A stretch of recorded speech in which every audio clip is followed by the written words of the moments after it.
öldürdükpü? Je birdemen uğurdap geldikpü? Moynunuzga salыңыздар эгер уурдачы болсок же бирөөнүн акысын жечү болсок моюнубузга тапшырып мен жана чыгарсаңар туура. Ооба алданып калдык эки компанияга. Бир тараптуу эле карап жатасыңар. Бир тараптуу. Бирок биздин уккан жоксуңар. Мен эне катары айтып атам. Күйүп жатам мен. Могу балдар эмне болот? Биздин балдар эмне болот? Мен түшүнбөйм. Каякты карап жатасыңар. Бир кичине болсо келе каласыңар чуркап барып. Эмнеге ушунча адамга келе албай атасыздар? Ушундай зар болдук силерге же сиздерге өлүп бериш керекпи? Эмне алып бериш керек бу жерден? Же терезеден ыргып түшүш керекпи? Ушундай гана эле эмне бийлик өкүп чуркайбы?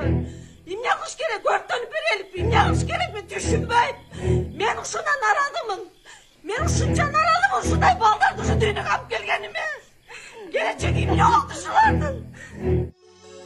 Урматтуу Москвадагы мекенештер, сиздерге таза жана оригинал документтер керек болсо, сиздерге Абдуталип мырзаны сунуштайбыз. Алдыңыздарда турган бардык документтерди бат жана таза жасап берет. Регистрация 3 айга, 9 айга, продление 3 айга, 9 айга таза жана ишеничтүү базасына жооп берет. Аманатка кыянат жок. Связь жана WhatsApp номер +7 916 044 66 24. Кызматыңыздарда Абдуталип.